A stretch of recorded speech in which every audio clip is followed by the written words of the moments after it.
Hôm nay chúng ta sẽ cùng nhau thu nhỏ lại và theo chân hành trình vĩ đại của trái dừa nước đi tìm nơi nảy mầm. Trái dừa nước nhỏ bé này đã phải trải qua hành trình đầy cam go, thử thách thế nào để có thể trở thành những rặng dừa nước cao lớn kia. Mình cùng nhau khám phá nha. Quay ngược lại thời gian chút. Trước khi trở lên đên giày thì mỗi trái dừa nước là một phần trong một buồng dừa nước khổng lồ. Giống như cái kia kìa. Như hầu hết các loại quả khác, nó cũng ra hoa, được côn trùng thụ phấn, kết thành quả phức nhỏ nhỏ xinh xinh vậy nè. Trước khi nó thành cái buồng khổng lồ giống vậy đây, nhờ cấu tạo gần cả trăm quả nhỏ ghép lại thành một siêu quả dày nên buồng dừa nước rất chắc chắn. Nhờ đó có thể bảo vệ quả cho tới khi nó già rồi bắt đầu rụng ra. Có những trái rớt xuống ngay bùn rồi nảy mầm mọc lên tại chỗ luôn.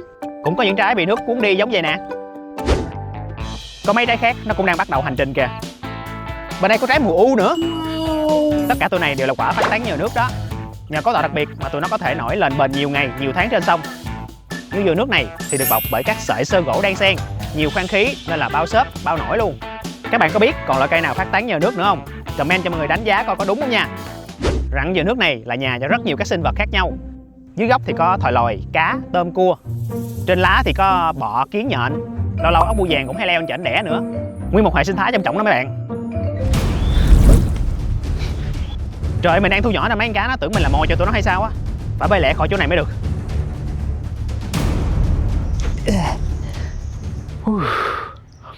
Vậy là ra khỏi rặng dừa nước rồi. Mình mà bị ăn mất là xong luôn. Các bạn có bao giờ thắc mắc tại sao dừa nước lại mọc nhiều ở những cái mé sông, bờ kênh, ao hồ vậy không? Dừa nước thích nhất là đất bùn nhão, nhiều phù sa. Vì bộ rễ của nó sẽ rất dễ đâm sâu và hút dinh dưỡng. Trong khi rễ của các loài cây khác bị ngập nước là úng chết liền. Còn rễ của dừa nước lại có các mô xốp chứa khí giúp nó thở được thoải mái luôn. Và điều quan trọng nhất là khi sống ở mé bờ nó dễ phát tán trái đi. Vừa rụng xuống một cái là có con nước đưa đi liền. Quá tiện lợi luôn. Nhờ mọc ở mấy nơi vậy nên dừa nước giúp giữ đất, ngăn dòng chảy mạnh gây sạt lở bờ sông. Nó còn hấp thụ các chất hữu cơ phân hủy, góp phần làm sạch nguồn nước nữa đó các bạn. Ủa, ai trên bờ vậy ta? Giờ mình sẽ bổ dừa nước nha. Phần cơm dừa này chứa rất nhiều vitamin, khoáng chất, không cholesterol mà còn nhiều chất xơ nữa.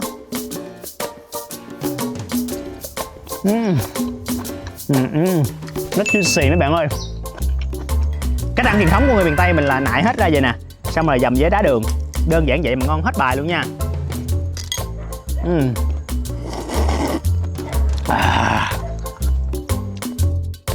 Trời, nhìn thèm quá. Các bạn đừng có show đó làm nội dung hơi bị được, vừa giải trí vừa học được nhiều thứ hay ho. Nên mọi người nhớ like, share và subscribe ủng hộ bạn nha. Sẵn nói về công dụng của dừa nước thì cái loại cây mọc dại khắp các mé sông này hầu như có thể khai thác được từ đầu tới chân luôn. Cơm dừa để ăn nè, lá già dùng chầm lá lợp nhà bao mát, cọng gân lá làm chổi trà, lá non đem gói bánh nè, để làm cổng đám cưới, bẹ làm củi chụm là ngon luôn. Dùng để che nắng trên đường khi đi đến Top Zone để trải nghiệm mua sắm những sản phẩm Apple chính hãng, không gian trải nghiệm cao cấp đi kèm dịch vụ hậu mãi cực kỳ ok. Ui, trời sắp mưa rồi, tìm chỗ trú mới được. Mưa lớn quá, ngoài kia trắng trời hết kìa mọi người thấy không? Nhưng bên trong các tán dừa nước thì rất khác biệt. Nước mưa nó bị cản là một phần bởi những cái tán lá dày trên kia nên nó cũng im dịu hơn. Giờ mọi người cũng hiểu thêm vì sao mà nhiều sinh vật chọn nơi đây để định cư rồi đó. Trời ơi, đúng là thời tiết miền Tây. Mới mưa đó mà giờ nắng chang chang rồi. Khát nước quá mình không dám uống nước sông. Tại nước sông giờ chưa qua xử lý thì dơ với nhiều vi khuẩn lắm. Ôi, bên kia hình như có người đang lấy mật dừa nước kìa. Để mình bơi lại ké miếng mật mới được, khát quá trời. Ở nhiều vùng trồng dừa nước, như ở Sài Gòn có rừng dừa nước Cần Giờ nè. Người ta có các thủ thuật massage cuốn buồng dừa nước để nó có thể tiết ra mật luôn đó các bạn. Trong vòng 1 tháng trước khi thu hoạch buồng, người ta sẽ gõ đều đặn vào các phần cuốn 15 phút mỗi ngày. Sau khi chặt buồng quả đi rồi, vết cắt đó có thể tiết ra 1 lít mật mỗi ngày và chảy đều trong vòng 1 tháng rồi mới bắt đầu khô lại. Ê, hứng.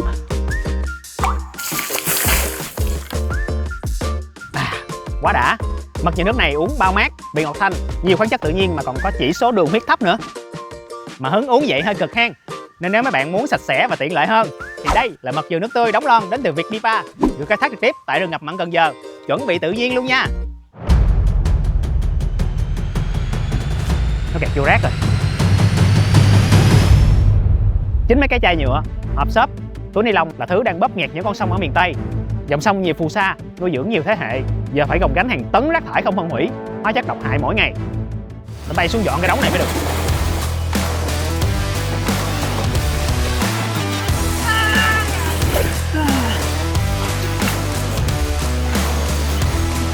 nên hãy hành động từ những việc nhỏ nhất.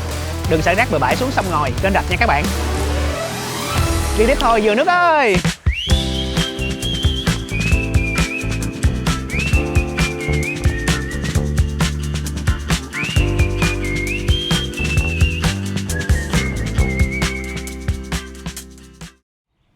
Mình cũng không biết trái dừa nước này sẽ cho tới đâu nữa mọi người. 3 tháng trời rồi đó.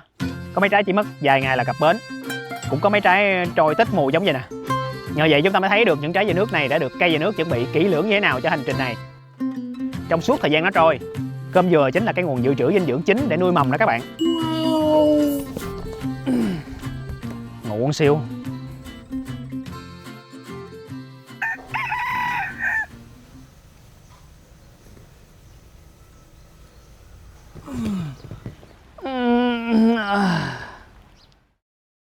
Ủa? Mình trở dẹt vô bờ nè. Vậy là hành trình của trái dừa nước này đã khép lại rồi hả? Trái dừa nước của chúng ta cũng bắt đầu mọc mầm rồi kìa. Có lẽ nó đã tìm được nơi phù hợp để bắt đầu rồi đó.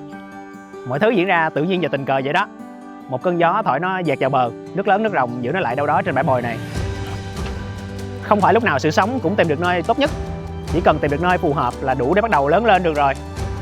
Biết đâu sau vài chục năm nữa, nơi đây sẽ mọc lên những rặng dừa nước xanh mát. Rồi từ đó những trái dừa nước khác cũng tiếp tục lên đường, bắt đầu hành trình của riêng mình.